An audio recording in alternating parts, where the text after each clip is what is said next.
I'm at Hog Island Oyster Bar in Tamales Bay, California. I'm here with Garrett, and he's the manager here at the restaurant and farm.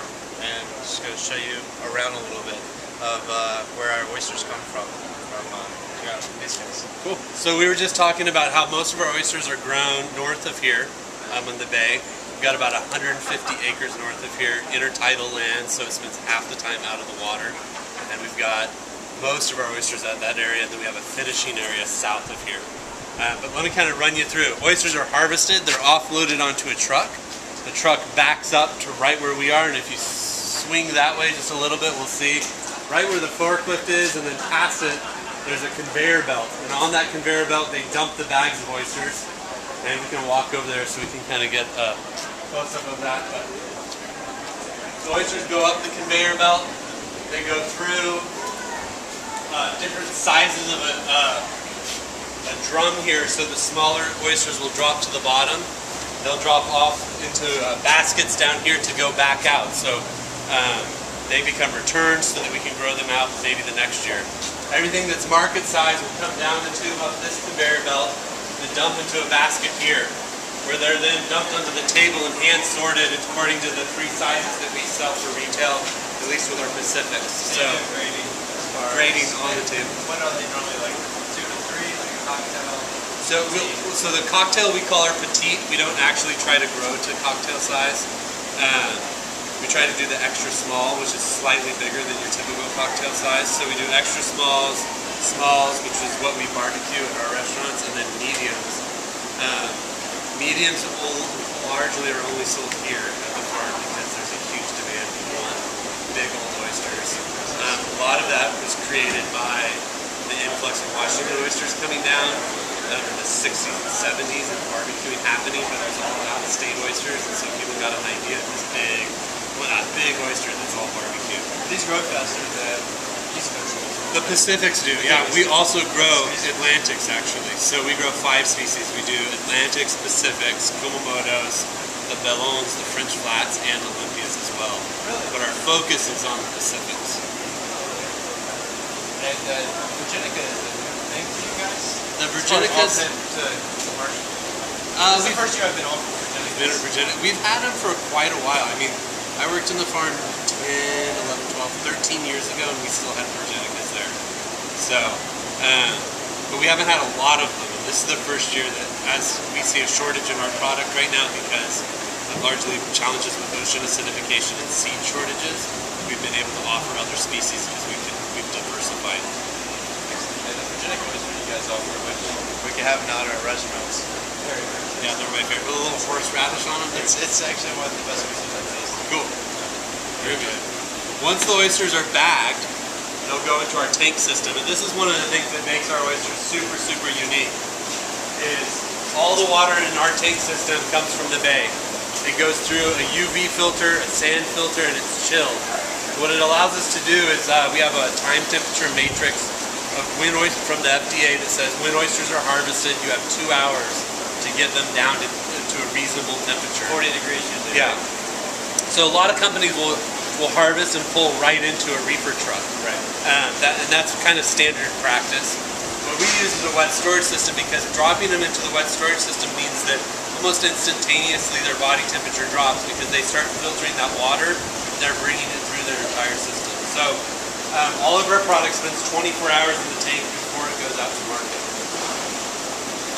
And this is all water that's being pumped from where they are. And the beauty of it is, so because this is such a heavy agriculture area, when it rains, we can get closed because of bacterial runoff right in the bay. This system can be shut off so that it's a closed circulatory system.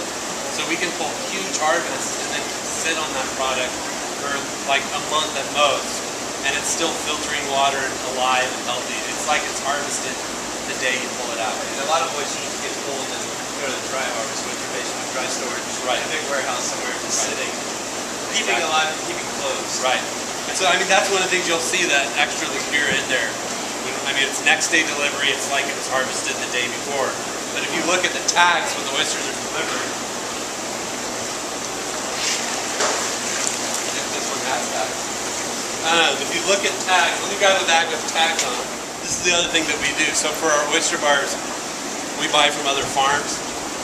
The oysters go into the wet storage system before going to the market, so it's like they were freshly harvested as well. But the harvest date could be different, and so you want to make sure that not only you know what the harvest date is, but if they went into wet storage, it affects how long you'll be able to keep those oysters. And the harvest date is always up at the corner of all the tags. Usually have a harvest date and a shipping date depending on the company. So yeah, these are Chelsea's. You guys probably buy Chelsea. That's right. Yeah. You buy the petites, like the gems. Right. Some people call them jaboobies. Right. Yeah. Chelsea. Totally. Let me take you guys back so you can at least see the tank room, and I'll explain the different machinery there, and then we can walk back out. So this is the brains of the tank system. We're right here on either side. Right here we have the intake. So there's one right next to you and one right here. This is pulling water from the bay. The water goes up through this pipe here. It comes down into a sand filter system right here. So both of these are full of sand. It pushes the water through it, pulling out any large particles out of it. Once it goes through the sand filter, it goes up through these two tube things you can see right here. You can see the green lights on the end. The green lights indicate that these are UV filters, that they're on and operating. So any bacteria that's in the system can be killed. So it's a fairly clean system. And one of the problems is that there's always bacteria in the bay. We just want to prevent it from growing, and we want to prevent from being extra bacteria. So that's why after it hits this system, it goes into the chiller and the temperature is dropped. But this is what one of the things that I think makes our oysters so significant. This is all temperature controlled?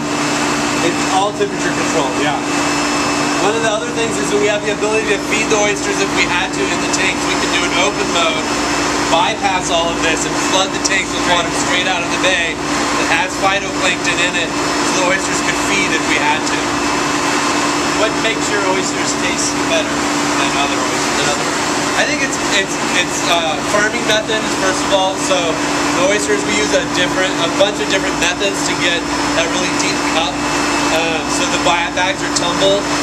Each bag is handled about once a month. You go out there with baseball bats, little t-ball bats, and you beat the bags, knock the shell out of the mesh. It breaks the leading edge, and it forces them to grow a deeper cup and a stronger shell too. So that stronger shell will allow it to shuck nicely. It's not splitting in the middle very often. And the other thing is that we'll be able to close in and hold all that moisture in, so you have the freshest oyster possible. So you actually use T-ball bats. So Yeah. like some companies have tumbling machines where they go out with the boat, where they make the Machine tumblers. Yeah. You guys are out there with the bat. Right. So we do both. So we do a bat and we do wind and wave action. So we have bags with floats on them, and they'll roll naturally. So we do a mixture of both. The bats are for all our batted bags where we'll finish things off. So once it gets to a size right before it goes to market, we'll try to spend some time on the bottom just so it grows a little bit, gets a little stronger, nice meat quality, and finishes it off.